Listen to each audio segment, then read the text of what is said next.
നമസ്കാരം. ഇന്ത്യൻ ഭരണഘടനാ സിലബസ് ഭാഗത്ത് കഴിഞ്ഞ 2 ക്ലാസ്സുകളിലായിട്ട് മൗലിക അവകാശങ്ങളുമായി ബന്ധപ്പെട്ട കാര്യങ്ങളാണ് നമ്മൾ പഠിച്ചു വരുന്നത്. കഴിഞ്ഞ 2 ക്ലാസ്സുകളും നിങ്ങൾ കണ്ടിട്ടുണ്ടാകുമെന്ന് കരുതുന്നു. അതിൻ്റെ തുടർച്ചയായിട്ടുള്ള ക്ലാസ്സാണ്. അതുപോലെ ആസ്ഥ അക്കാഡമിയുടെ ഓൺലൈൻ കോഴ്സുകളിൽ പങ്കെടുക്കുന്നതിനും ഞങ്ങളുടെ മറ്റ് സേവനങ്ങൾക്കുമായി ആസ്ഥ അക്കാഡമി കേരള എന്ന ഞങ്ങളുടെ ലേണിംഗ് ആപ്പ് ഡൗൺലോഡ് ചെയ്യുക. ഇവിടെ നടക്കുന്ന ക്ലാസ്സുകളുടെ PDF നോട്ട്സിനായിട്ട് ഞങ്ങളുടെ ടെലഗ്രാം ചാനലിൽ കൂടി അംഗമാവുക. അതുപോലെ ഇന്ത്യൻ ഭരണഘടന എന്നുള്ള ടോപ്പിക്കിൽ ഞങ്ങളൊരു പുസ്തകം തയ്യാറാക്കിയിട്ടുണ്ട്. ഞാൻ തയ്യാറാക്കിയിരിക്കുന്ന ഒരു പുസ്തകമാണ്. ഇപ്പോൾ നിങ്ങളെ പഠിപ്പിച്ചുകൊണ്ടിരിക്കുന്ന കാര്യങ്ങളെല്ലാം ഈ പറഞ്ഞ പുസ്തകത്തിനകത്തുള്ള കാര്യങ്ങളാണ്. അപ്പോൾ ആ ഒരു പുസ്തകം അത് 120 രൂപയാണ് അതിൻ്റെ വില. 152 പേജുകൾ മാത്രമുള്ള ഒരു പുസ്തകമാണ്. അതായത് ഒരുപാട് വാരി വലിച്ച് കാര്യങ്ങളൊന്നും കൊടുത്തിട്ടില്ല. അത്യാവശ്യം പഠിക്കേണ്ട കാര്യങ്ങൾ മാത്രമേ വച്ചിട്ടുള്ളൂ. പെട്ടെന്ന് പഠിച്ചു തീർക്കാൻ പറ്റുന്ന ഒരു പുസ്തകം. നിങ്ങളൊരു ബിഗിനർ ആണെങ്കിൽ ഈ പുസ്തകം നിങ്ങൾക്ക് വളരെയധികം യൂസ്ഫുൾ ആയിരിക്കും. അപ്പോൾ അങ്ങനെ ഒരു പുസ്തകം താല്പര്യമുണ്ട് എങ്കിൽ ദാ ഈ കാണുന്ന നമ്പറിലോട്ട് വിളിക്കുക. ഇത് ഇത്തിരി തിരക്കുള്ള നമ്പറാണ്. അപ്പോൾ വിളിച്ചാൽ കിട്ടിയില്ലെങ്കിൽ നിങ്ങൾ വാട്സപ്പ് ചെയ്താലും മതി, മെസ്സേജ് ഇട്ടിരുന്നാലും മതി. ഞങ്ങൾ നിങ്ങളെ തിരിച്ചു വിളിച്ചുകൊള്ളാം. പിന്നെ ഒരിക്കലും ആസ്ഥ അക്കാഡമിക്ക് പേയ്മെൻറ്റ് ഒരു കാരണവശാലും GPay വഴി ചെയ്യരുത്. ഏതെങ്കിലും QR കോഡ് സ്കാൻ ചെയ്ത് പേയ്മെൻറ്റ് ചെയ്യരുത്. ആസ്ഥ അക്കാഡമിക്ക് ഒരു UPI ID ഉണ്ട്. QR.aastac@sib എന്നുള്ളതാണ് നമ്മുടെ UPI ID. അതുവഴി വേണം പേയ്മെൻറ്റ് ചെയ്യാൻ. അതിനെക്കുറിച്ചുള്ള സംശയങ്ങൾ ഈ നമ്പറിൽ വിളിച്ചു കഴിഞ്ഞാൽ അവർ പറഞ്ഞു തരും. അപ്പോൾ എന്തായാലും നമ്മൾ ഇന്നത്തെ ക്ലാസ്സിനകത്തോട്ട് വരികയാണ്. ഞാൻ അജിത് സുമേരു. ഏവർക്കും ആസ്ഥ അക്കാഡമിയുടെ യൂട്യൂബ് ചാനലിലേക്ക് സ്വാഗതം.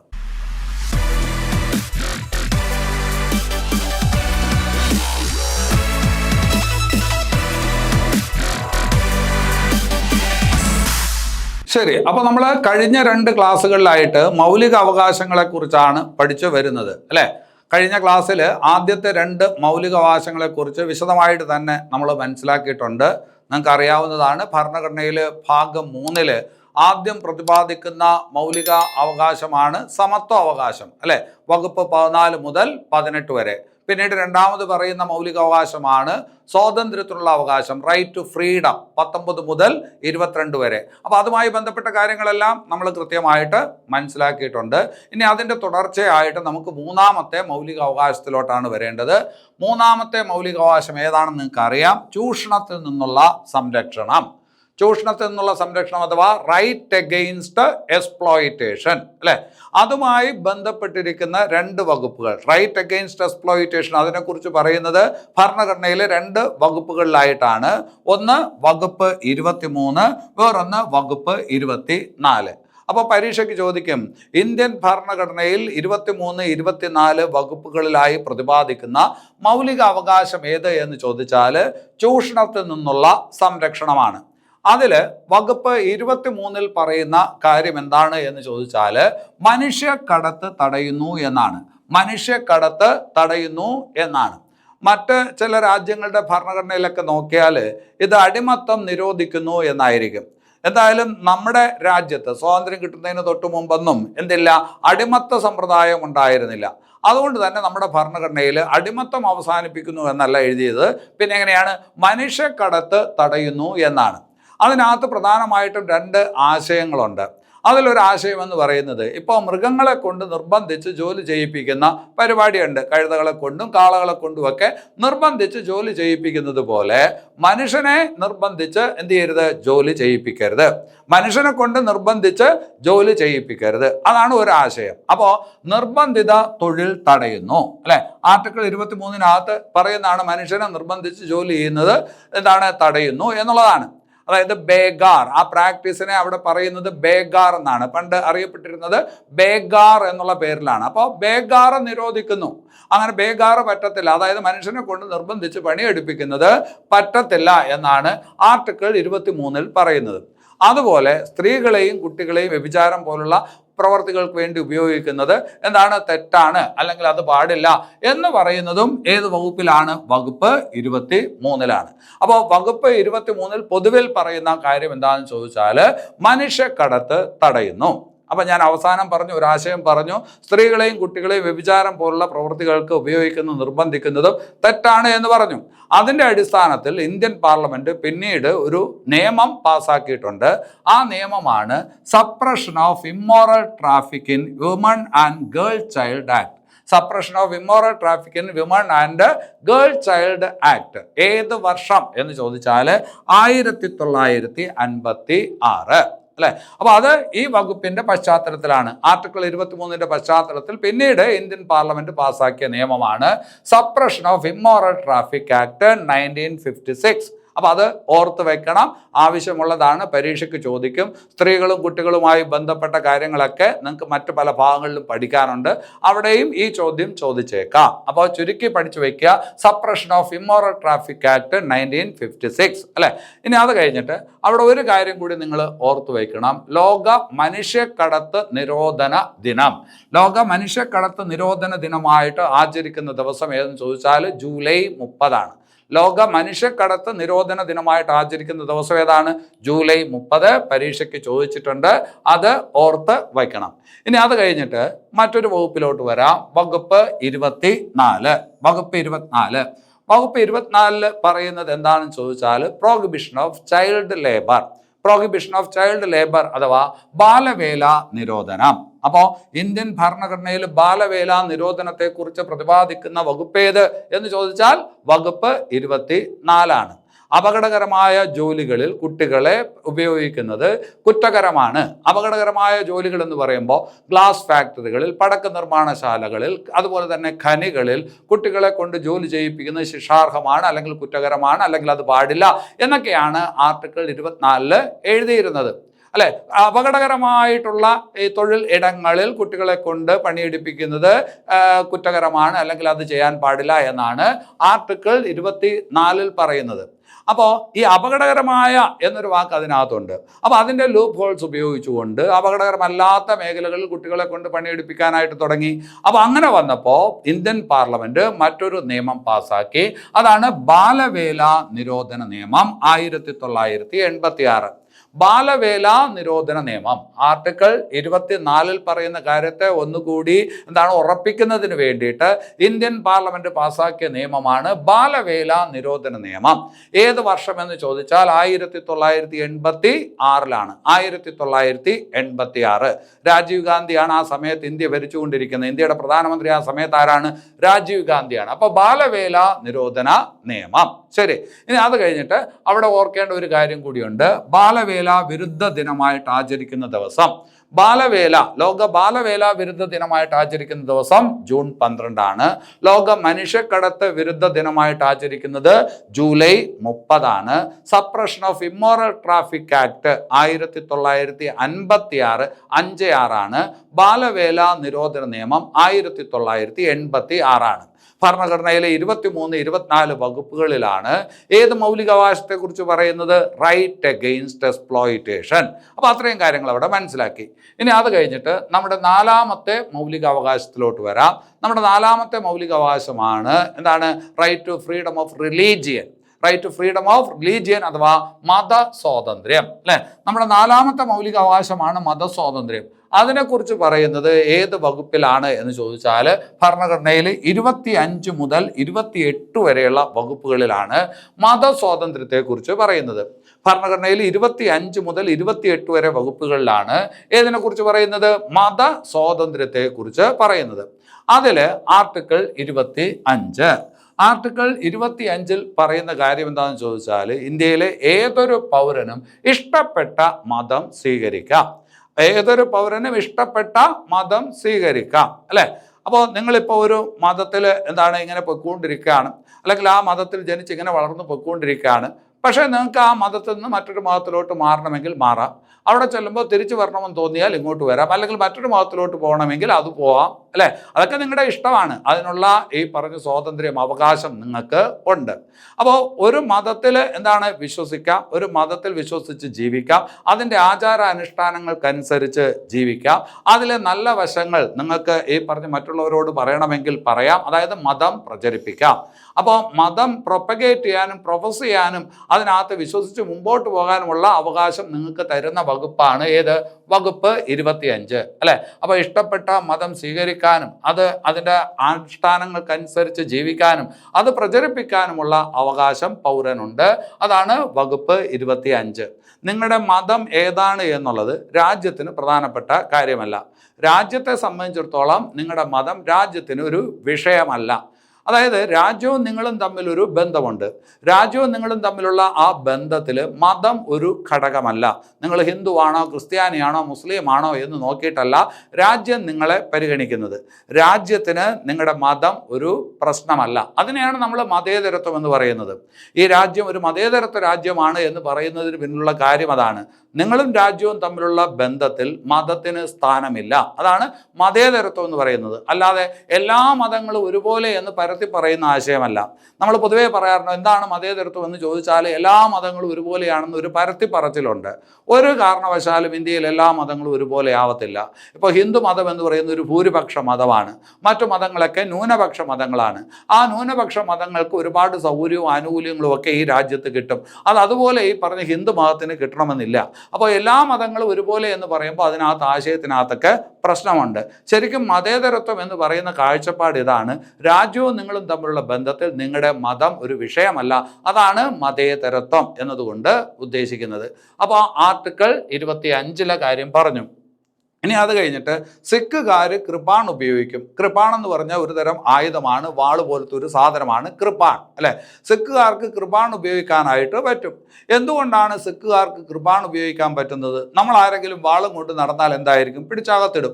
സിഖുകാർക്ക് പക്ഷേ കൃപാൺ ഉപയോഗിക്കാനായിട്ട് പറ്റും. കാരണം അവിടെ പറഞ്ഞ കാര്യം എന്താണ്? ആർട്ടിക്കിൾ 25 പറഞ്ഞ കാര്യം എന്താണ്? ഇഷ്ടപ്പെട്ട മതം സ്വീകരിക്കാം, ആ മതതത്വങ്ങൾക്കനുസരിച്ച് ജീവിക്കാം, അല്ലെ? അപ്പോൾ അവരുടെ മതതത്വങ്ങളുമായി ബന്ധപ്പെട്ടിരിക്കുന്ന മതത്തിന്റെ അനുഷ്ഠാനവുമായി ബന്ധപ്പെട്ടിരിക്കുന്ന കാര്യമാണ് ഏത്? കൃപാൺ. അപ്പോൾ സിഖുകാർ കൃപാൺ ഉപയോഗിക്കുന്നത് ഒരു കാരണവശാലും എന്തല്ല, തെറ്റായിട്ടുള്ള കാര്യമല്ല. അപ്പോൾ അത് പരീക്ഷയ്ക്ക് ചോദിക്കും. സിഖുകാർ കൃപാൺ ഉപയോഗിക്കുന്നു, ഇത് ഭരണഘടനയിലെ ഏത് വകുപ്പ് നൽകുന്ന സൗകര്യമാണ് എന്ന് ചോദിച്ചാൽ അത് വകുപ്പ് 25.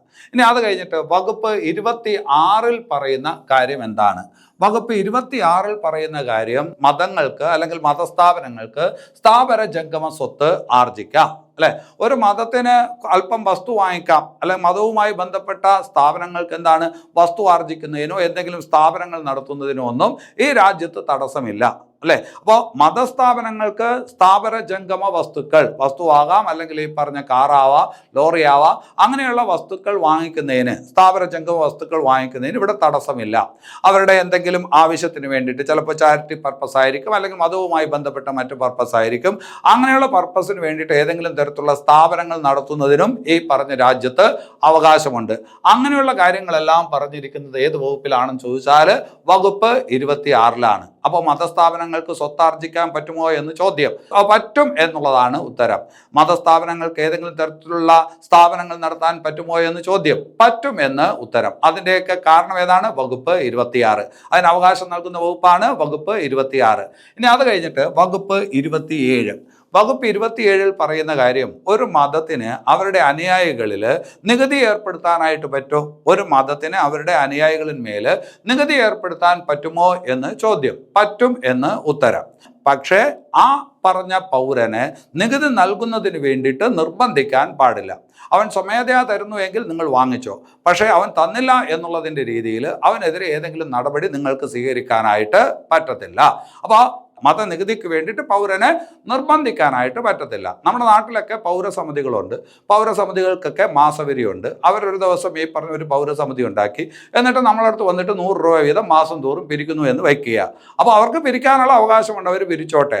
പക്ഷേ നമ്മൾ കൊടുത്തില്ല എന്നുള്ളതിൻ്റെ അടിസ്ഥാനത്തിൽ ഏരിയ കണ്ടുപോകരുത് എന്ന് പറയാനായിട്ട് അവർക്ക് പറ്റുമോ? പറ്റൂല എന്നാണ് പറഞ്ഞത്.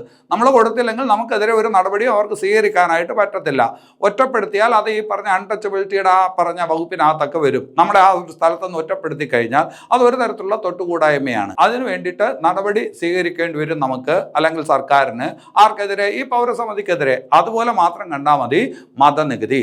അപ്പോൾ മതനികുതി ഏർപ്പെടുത്താൻ പറ്റുമോ എന്ന് ചോദിച്ചാൽ ഏർപ്പെടുത്താൻ പറ്റും. പക്ഷെ അതിന് വേണ്ടിയിട്ട് പൗരനെ നിർബന്ധിക്കരുത് എന്നാണ് ആർട്ടിക്കിൾ 27 പറയുന്നത്. കുറച്ചുകൂടി നല്ല ഒരു പോയിന്റാണ് വകുപ്പ് 28 പറയുന്നത്. ഏതെങ്കിലും തരത്തിൽ സർക്കാരിൻ്റെ ഫണ്ട് ഉപയോഗിച്ച് അല്ലെങ്കിൽ സർക്കാരിൻ്റെ ആനുകൂല്യങ്ങൾ ഉപയോഗിച്ചുകൊണ്ട് പ്രവർത്തിക്കുന്ന വിദ്യാഭ്യാസ സ്ഥാപനങ്ങളിൽ ഒരു കാരണവശാലും മതബോധനം പാടില്ല. അല്ലെ. സർക്കാർ സ്കൂളുകളിൽ എന്ത് കാരണം വന്നാലും അവിടെ മതബോധനം പറ്റത്തില്ല. സർക്കാർ സ്കൂളുകളിൽ മതബോധനം പറ്റത്തില്ല, കാരണം അത് പൂർണ്ണമായിട്ടും സർക്കാരിൻ്റെതാണ്. അല്ലാതെ എയ്ഡഡ് സ്കൂളുകളൊക്കെ ഉണ്ട്. എയ്ഡഡ് സ്കൂളുകളൊക്കെ ചിലപ്പോൾ ക്രിസ്ത്യൻ മാനേജ്മെൻ്റ് ആയിരിക്കാം, മുസ്ലിം മാനേജ്മെൻ്റ് ആയിരിക്കാം.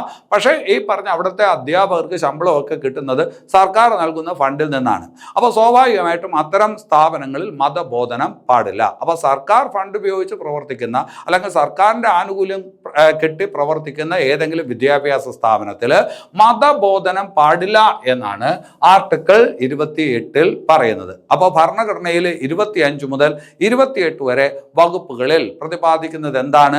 മത സ്വാതന്ത്ര്യം, അല്ലെ. അതാണ് നമ്മുടെ 4ാമത്തെ മൗലിക അവകാശം. ഇനി നമുക്ക് 5ാമത്തെ മൗലിക അവകാശത്തിലോട്ട് വരാം. ഒരു പൗരന്റെ 5ാമത്തെ മൗലികാവകാശം അതാണ് സാംസ്കാരികവും വിദ്യാഭ്യാസപരവുമായ അവകാശം. സാംസ്കാരികവും വിദ്യാഭ്യാസപരവുമായ അവകാശം. അതുമായി ബന്ധപ്പെട്ടിരിക്കുന്നത് 2 വകുപ്പുകളാണ്. വകുപ്പ് 29, 30. 25 മുതൽ 28 വരെ മതസ്വാതന്ത്ര്യമാണ്. അതിനെ തുടർന്ന് വരുന്ന 2 വകുപ്പുകളാണ് 29ഉം 30ഉം. അപ്പൊ 29, 30 വകുപ്പുകളിൽ പ്രതിപാദിക്കുന്ന മൗലിക അവകാശം ഏതെന്ന് ചോദിച്ചാൽ സാംസ്കാരികവും വിദ്യാഭ്യാസപരവുമായിട്ടുള്ള അവകാശമാണ്. അവിടെ ഒരു കാര്യം പ്രത്യേകം നിങ്ങൾ മനസ്സിലാക്കിക്കോണം. ഈ പറഞ്ഞ മൗലികാവകാശം എല്ലാ ഇന്ത്യൻ പൗരനുമായി ബന്ധപ്പെട്ടിരിക്കുന്നതല്ല. ഈ മൗലികാവകാശം എല്ലാ ഇന്ത്യൻ പൗരനുമായിട്ട് ബന്ധപ്പെട്ടിരിക്കുന്നതല്ല. ഇത് ന്യൂനപക്ഷങ്ങളുമായി ബന്ധപ്പെട്ടിരിക്കുന്ന അവകാശങ്ങളാണ്. ഏതാണ്? ന്യൂനപക്ഷവുമായി ബന്ധപ്പെട്ടിരിക്കുന്ന അവകാശമാണ്. അപ്പോൾ നിങ്ങൾ ന്യൂനപക്ഷ വിഭാഗത്തിൽ പെടുന്നു എങ്കിൽ മാത്രമേ ഈ അവകാശം നിങ്ങൾക്ക് ലഭിക്കുകയുള്ളൂ. മനസ്സിലായോ? ന്യൂനപക്ഷങ്ങളുമായി ബന്ധപ്പെട്ടിരിക്കുന്നു. ശരി. ഇനി അവിടെ ഒരു കാര്യം നിങ്ങൾ മനസ്സിലാക്കേണ്ടത്, ഇന്ത്യൻ ഭരണഘടനയിൽ ന്യൂനപക്ഷം എന്നാൽ എന്ത് എന്നൊരു നിർവചനമൊന്നും ഒരിടത്തും കൊടുത്തിട്ടില്ല. ഇന്ത്യൻ ഭരണഘടനയിൽ ന്യൂനപക്ഷം എന്നാൽ എന്ത് എന്ന് പറഞ്ഞിട്ടൊരു നിർവചനമൊന്നും, അല്ലെങ്കിൽ ന്യൂനപക്ഷത്തിന് വ്യക്തമായിട്ടുള്ള ഒരു നിർവചനം ഭരണഘടന നൽകിയിട്ടില്ല. ഇന്ത്യൻ ഭരണഘടനയിൽ ന്യൂനപക്ഷം എന്നുള്ള വാക്ക് ആദ്യം ഉപയോഗിച്ചിരിക്കുന്നത് ഈ വകുപ്പിലാണ്. ഏത് വകുപ്പ്? 29ാമത്തെ വകുപ്പ്. ഇന്ത്യൻ ഭരണഘടനയിൽ ആദ്യമായിട്ട് ന്യൂനപക്ഷം എന്ന് പ്രതിപാദിക്കപ്പെടുന്നത് 29ാം വകുപ്പിലാണ്. അവിടെ പറയുന്ന കാര്യം എന്താണെന്ന് വെച്ച് കഴിഞ്ഞാൽ, ന്യൂനപക്ഷം എന്ന് പറഞ്ഞാൽ മത ന്യൂനപക്ഷം. ഇവിടെ അർത്ഥമാക്കേണ്ടത് ന്യൂനപക്ഷം എന്ന് പറയുമ്പോൾ മത ന്യൂനപക്ഷം, ഭാഷാ ന്യൂനപക്ഷം, അല്ലെ. അപ്പോൾ 29, 30 വകുപ്പിന്റെ ആനുകൂല്യം ലഭിക്കുന്നത് ആർക്കാണ്? മതന്യൂനപക്ഷങ്ങൾക്കും ഭാഷാ ന്യൂനപക്ഷങ്ങൾക്കുമാണ്. മതന്യൂനപക്ഷങ്ങൾക്കും ഭാഷാ ന്യൂനപക്ഷങ്ങൾക്കുമാണ് എന്ന് മനസ്സിലാക്കിക്കോണം. ഇന്ത്യൻ ഭരണഘടനയിൽ ന്യൂനപക്ഷത്തെക്കുറിച്ച് ആദ്യം പ്രതിപാദിക്കുന്നത് ഏത് വകുപ്പിലെന്ന് ചോദിച്ചാൽ വകുപ്പ് 29ലാണ്. അവിടെ പറയുന്ന കാര്യം എന്താണെന്ന് ചോദിച്ചാൽ ന്യൂനപക്ഷങ്ങളുടെ സംരക്ഷണം. ന്യൂനപക്ഷങ്ങളുടെ സംരക്ഷണം എന്ന് പറയുന്നത് സ്റ്റേറ്റിന്റെ കടമയാണ്. ന്യൂനപക്ഷങ്ങളെ സംരക്ഷിക്കേണ്ട ബാധ്യത ആർക്കുണ്ട്?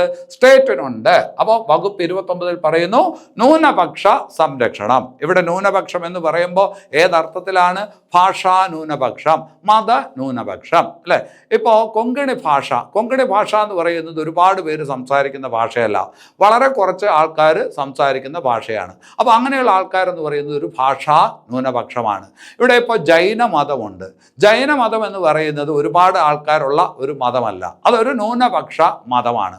ഇന്ത്യയിൽ എത്ര ന്യൂനപക്ഷ മതമുണ്ട് എന്ന് ചോദിച്ചാൽ ഇന്ത്യയിൽ 6 ന്യൂനപക്ഷ മതങ്ങളാണുള്ളത്. ഇന്ത്യയിൽ എത്ര ന്യൂനപക്ഷ മതമുണ്ട് എന്ന് ചോദിച്ചാൽ 6 ന്യൂനപക്ഷ മതമാണ്. ഇസ്ലാം മതം 1, അതുപോലെ സിഖ് മതം 2, ക്രിസ്തു മതം 3, പാഴ്സി മതം 4, ബുദ്ധമതം 5, ജൈന മതം 6 എന്നിങ്ങനെ 6 മതന്യൂനപക്ഷങ്ങളാണ്. 6 ന്യൂനപക്ഷ മതങ്ങളാണ് ഇന്ത്യയിൽ ഉള്ളത്. അതിൽ ഏറ്റവും ഒടുവിൽ ന്യൂനപക്ഷ പദവി ലഭിച്ച മതം ഏത് എന്ന് ചോദിച്ചാൽ ജൈന മതമാണ്. 2014ലാണ് ഏറ്റവും ഒടുവിൽ ന്യൂനപക്ഷ പദവി ലഭിച്ച മതം ഏതെന്ന് ചോദിച്ചാൽ ഏതാണ്? ജൈന മതമാണ്. ഇന്ത്യയിൽ ഏത് മതമാണ് ന്യൂനപക്ഷം എന്ന് തീരുമാനിക്കുന്നത് ആരാണ്? ന്യൂനപക്ഷ കമ്മീഷനുണ്ട്. ദേശീയ ന്യൂനപക്ഷ വിഭാഗ കമ്മീഷൻ എന്ന് പറഞ്ഞിട്ടൊരു കമ്മീഷനുണ്ട്. ദേശീയ കമ്മീഷൻ, ന്യൂനപക്ഷങ്ങളുമായി ബന്ധപ്പെട്ടൊരു ദേശീയ കമ്മീഷനുണ്ട്. അവരാണ് ഏത് വിഭാഗങ്ങളാണ് ന്യൂനപക്ഷ മതത്തിൽ വരുന്നത് എന്ന് തീരുമാനിക്കുന്നത്. ഏത് മതങ്ങളാണ് ന്യൂനപക്ഷ പദവിയുള്ളതെന്ന് തീരുമാനിക്കുന്നത് ഈ പറഞ്ഞ ഏതാണ്?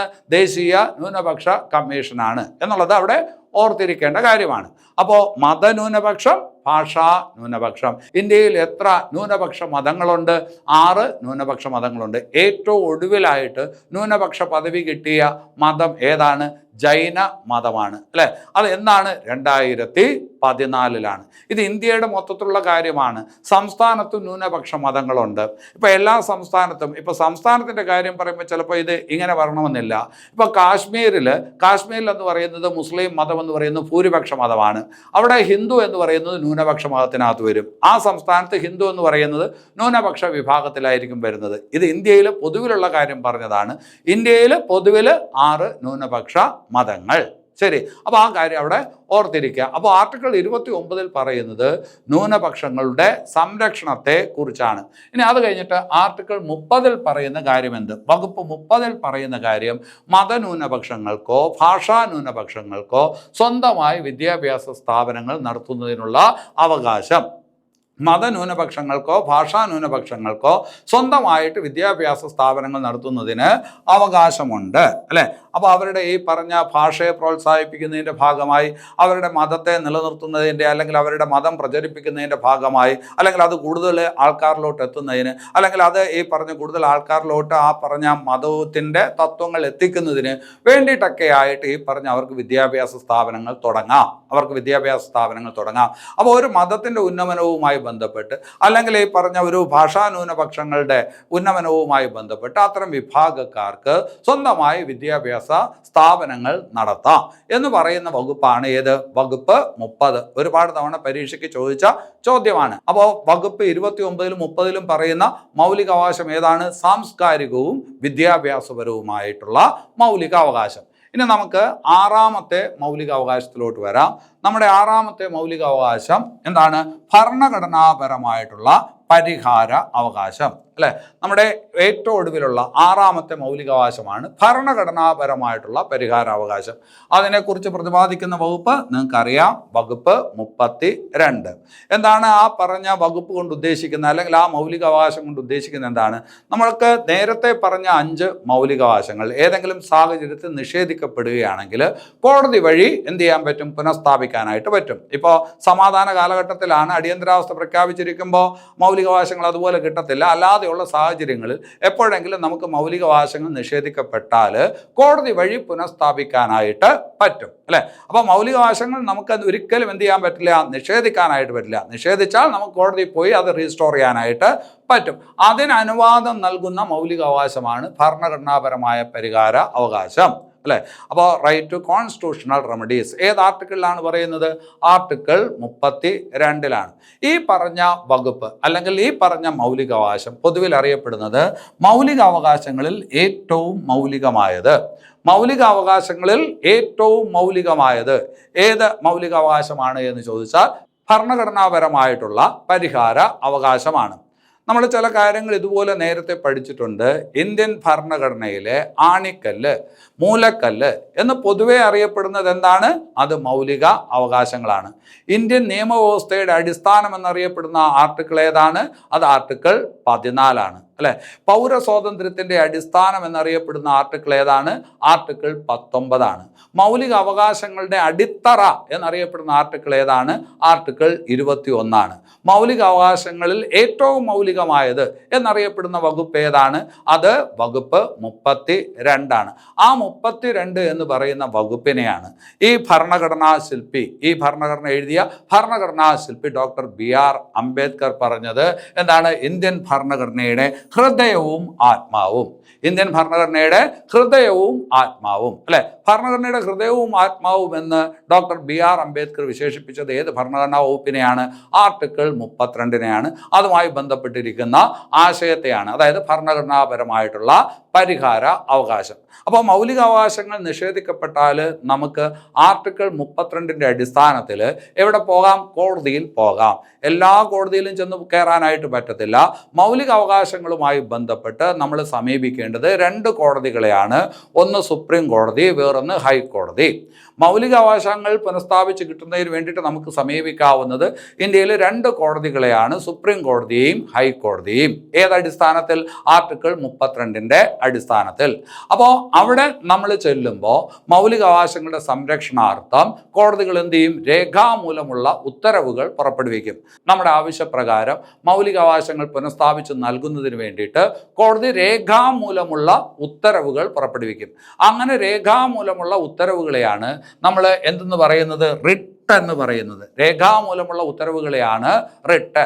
അപ്പോൾ എന്താണ് റിട്ട് എന്ന് ചോദിച്ചാൽ, മൗലികാവകാശങ്ങളുടെ സംരക്ഷണാർത്ഥം കോടതി പുറപ്പെടുവിക്കുന്ന രേഖാമൂലമുള്ള ഉത്തരവുകളാണ്. വെറും വാക്കാലല്ല, അതെങ്ങനെയാണ്? രേഖാപ്രകാരമുള്ളതാണ്. രേഖാമൂലമുള്ള ഉത്തരവുകളാണ് ഏത്? റിട്ടുകൾ, അല്ലേ? അപ്പോൾ ആ റിട്ടുകളുമായി ബന്ധപ്പെട്ടിരിക്കുന്ന വകുപ്പ് ഏതാണ്? ആർട്ടിക്കിൾ 32. അവിടെ ഒരു കാര്യം കൂടി നിങ്ങൾ മനസ്സിലായിക്കോണം. നമ്മൾ സുപ്രീം കോടതിയിൽ പോകും, സുപ്രീം കോടതി റിട്ട് പുറപ്പെടുവിക്കും. സുപ്രീം കോടതിക്ക് റിട്ട് പുറപ്പെടുവിക്കാൻ അധികാരമുള്ളത് ഏത് വകുപ്പ് അനുസരിച്ചാണ് എന്ന് ചോദിച്ചാൽ ആർട്ടിക്കിൾ 32 ആണ്. സുപ്രീം കോടതിക്ക് റിട്ട് പുറപ്പെടുവിക്കാമല്ലോ, അത് ആർട്ടിക്കിൾ 32 ആണ്. അതേസമയം ഹൈക്കോടതിയുടെ റിട്ട് ജൂറിസ്ഡിക്ഷൻ, അതായത് ഹൈക്കോടതിക്ക് റിട്ട് പുറപ്പെടുവിക്കാൻ അധികാരം നൽകുന്ന വകുപ്പ് ഏത് എന്ന് ചോദിച്ചാൽ അത് വേറെയാണ്, 226. അപ്പോൾ 32-ാം വകുപ്പ് അനുസരിച്ച് മൗലികാവകാശങ്ങൾ പുനഃസ്ഥാപിക്കാനായിട്ട് നമുക്ക് എവിടെ പോവാം? കോടതികളിൽ പോവാം, അല്ലേ? അത് 32-ാം വകുപ്പ് അനുസരിച്ചാണ് സുപ്രീം കോടതിയെ ഹൈക്കോടതിയെ സമീപിക്കുക. അപ്പോൾ സുപ്രീം കോടതി എന്ത് ചെയ്യും? റിട്ട് പുറപ്പെടുവിക്കും. അപ്പോൾ റിട്ട് പുറപ്പെടുവിക്കാൻ സുപ്രീം കോടതിയുടെ അധികാരം ആർട്ടിക്കിൾ 32 ആണ്. അതുപോലെ ഹൈക്കോടതിയും റിട്ട് പുറപ്പെടുവിക്കും. ഹൈക്കോടതിക്ക് റിട്ട് പുറപ്പെടുവിക്കാൻ അധികാരം നൽകുന്ന വകുപ്പ് എന്ന് ചോദിച്ചാൽ വകുപ്പ് 226 ആണ്. അപ്പോൾ റിട്ടുമായി ബന്ധപ്പെട്ട കുറച്ച് കാര്യങ്ങളുണ്ട്, അത് നമുക്ക് അടുത്ത ക്ലാസ്സിൽ പഠിക്കാം. ഇനി അത് കഴിഞ്ഞിട്ട് ആർട്ടിക്കിൾ 33, ഭരണഘടനയിൽ 12 മുതൽ 35 വരെ വകുപ്പിലാണ് മൗലികാവകാശങ്ങളെ കുറിച്ച് പറയുന്നത്. ഇനി അത് കഴിഞ്ഞിട്ട് ആർട്ടിക്കിൾ 33 ഉണ്ട്. അവിടെ പറയുന്ന കാര്യം, സായുധ സേനയിലെ അംഗങ്ങൾക്ക് സാധാരണ സിവിലിയന് ലഭിക്കുന്നത് പോലെ, നമുക്കൊക്കെ ലഭിക്കുന്നത് പോലെ മൗലികാവകാശം ലഭിക്കുമോ? നമുക്ക് ലഭിക്കുന്നത് പോലെ മൗലികാവകാശം ആസ്വദിക്കാൻ സായുധ സേനയിലെ അംഗങ്ങൾക്ക് കഴിയുമോ എന്ന് ചോദിച്ചാൽ തീർച്ചയായിട്ടും ഇല്ല, അല്ലേ? സായുധ സേനയാണ്, അതിന് അച്ചടക്കം വേണം. അപ്പോൾ അതിൻ്റെ അച്ചടക്കത്തിൻ്റെ ഭാഗമായിട്ട്, ആ ജോലിയുടെ സ്വഭാവത്തിൻ്റെ ഭാഗമായിട്ട് ആ മൗലിക അവകാശങ്ങളിലൊക്കെ എന്താണ്? നിയന്ത്രണം ഏർപ്പെടുത്തിയിട്ടുണ്ട്. അതിനുള്ള അധികാരം സ്റ്റേറ്റിനുണ്ട്. അപ്പോൾ ആ കാര്യമാണ് ആർട്ടിക്കിൾ 33-ൽ പറയുന്നത്.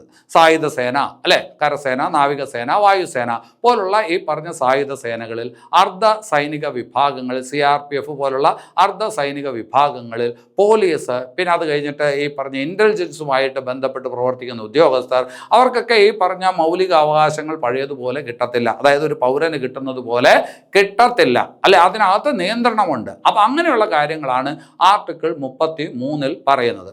ഇനി അത് കഴിഞ്ഞിട്ട് ആർട്ടിക്കിൾ 34-ൽ പറയുന്ന കാര്യം എന്ത്? ആർട്ടിക്കിൾ 34-ൽ പറയുന്ന കാര്യം, ഒരു പ്രദേശത്ത് ഇപ്പോൾ പട്ടാള നിയമം പ്രഖ്യാപിച്ചിരിക്കുകയാണ് എങ്കിൽ ആ സ്ഥലത്തുള്ള ആൾക്കാർക്ക് ഈ പറഞ്ഞ മൗലികാവകാശങ്ങൾ അതുപോലെ ആസ്വദിക്കാനായിട്ട് പറ്റുമോ? ഇല്ല.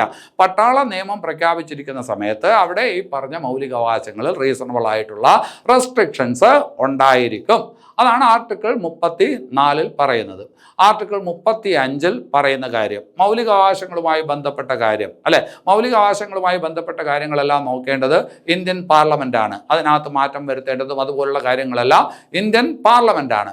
ഇനി അവിടെ പറയുന്ന ഒരു പ്രധാനപ്പെട്ട കാര്യം, അതായത് ആർട്ടിക്കിൾ 35-നകത്തുള്ള പ്രധാനപ്പെട്ട കാര്യം ഇതാണ്: മൗലിക അവകാശങ്ങൾക്കെതിരായിട്ടുള്ള എന്തെങ്കിലും തരത്തിലുള്ള ഓഫൻസ്, അതുമായി ബന്ധപ്പെട്ട നിയമങ്ങൾ നിർമ്മിക്കേണ്ടത് പാർലമെൻറ്റാണ്. മൗലിക അവകാശങ്ങൾക്കെതിരായിട്ടുള്ള എന്തെങ്കിലും ഓഫൻസ്, അല്ലെ? ഇപ്പോൾ നമ്മൾ പഠിച്ചിട്ടുണ്ട് അബോളിഷൻ ഓഫ് അൺടച്ചബിലിറ്റി, തൊട്ടുകൂടായ്മ നിരോധനം. അപ്പോൾ ആ ഒരു കൃത്യം, അതായത് ആ മൗലികാവകാശം എന്താണ്, ഏതെങ്കിലും തരത്തിൽ ലംഘിക്കുന്ന ഒരാൾക്കെതിരെ എന്തായാലും ഈ പറഞ്ഞ നടപടി സ്വീകരിക്കണം. അപ്പോൾ അങ്ങനെ നടപടി സ്വീകരിക്കുമ്പോൾ അത് രാജ്യത്ത് എല്ലാവർക്കും ഒരുപോലെ ആയിരിക്കണം. അപ്പോൾ അങ്ങനെയുള്ള നിയമങ്ങൾ നിർമ്മിക്കാനുള്ള അധികാരം ആർക്കേ ഉള്ളൂ?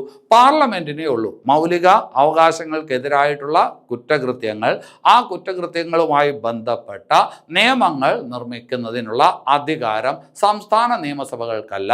അത് രാജ്യത്തിൻ്റെ പൊതുവിലുള്ള താല്പര്യം പരിഗണിച്ച് ആർക്കാണ് എന്ന് ചോദിച്ചാൽ അത് ആർക്കാണ്?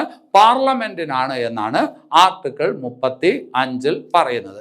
അപ്പോൾ കഴിഞ്ഞ 3 ക്ലാസ്സുകളിലായിട്ട് ഭരണഘടനയിലെ മൗലിക അവകാശങ്ങൾ എന്നുള്ള ഭാഗമാണ് നമ്മൾ പഠിച്ചത്. 12 മുതൽ 35 വരെ വകുപ്പുകൾക്കകത്തുള്ള പൊതുവിലുള്ള കാര്യങ്ങളെല്ലാം മനസ്സിലാക്കിയിട്ടുണ്ട്. ഇനി നിങ്ങൾ നോട്ട് വായിച്ചിട്ട്, ഇത് കേട്ടല്ലോ, ഇനി നിങ്ങൾ എന്ത് ചെയ്യണം? നോട്ട് വായിക്കണം. നോട്ട് വായിച്ച് നന്നായിട്ട് പഠിച്ചെടുക്കുന്നതിന് വേണ്ടിയിട്ട് ശ്രമിക്കുക. അപ്പോൾ ഈ ക്ലാസ് ഇവിടെ കഴിയുന്നു. അടുത്ത ക്ലാസ്സിൽ നമുക്ക് റിട്ടുകളെ കുറിച്ച് പഠിക്കാം. അടുത്ത ക്ലാസ്സിൽ നമുക്ക് കാണാം. അപ്പോൾ ഈ വീഡിയോ നിങ്ങൾക്ക് ഇഷ്ടപ്പെട്ടുവെങ്കിൽ തീർച്ചയായിട്ടും ലൈക്ക് ചെയ്യണം, കമൻറ്റ് ചെയ്യണം, ഷെയർ ചെയ്യണം. അതുപോലെ തന്നെ നിങ്ങളുടെ അഭിപ്രായങ്ങൾ, വിലപ്പെട്ട അഭിപ്രായങ്ങൾ ഞങ്ങളെ അറിയിക്കണം. അതൊക്കെയാണ് ഞങ്ങളുടെ ഊർജ്ജം. അതിലൂടെ മാത്രമേ നമുക്ക് ഇങ്ങനെയുള്ള ക്ലാസ്സുകൾ തുടർന്നും ചെയ്യാനായിട്ട് സാധിക്കുകയുള്ളൂ. ആ ഊർജ്ജം നമുക്ക് വേണം. അത് നിങ്ങൾ ചെയ്യുമെന്നുള്ള വിശ്വാസത്തോടു കൂടി നിർത്തുന്നു. അടുത്ത ക്ലാസ്സിൽ വീണ്ടും കാണാം. എല്ലാവർക്കും നല്ലത് വരട്ടെ. നന്ദി.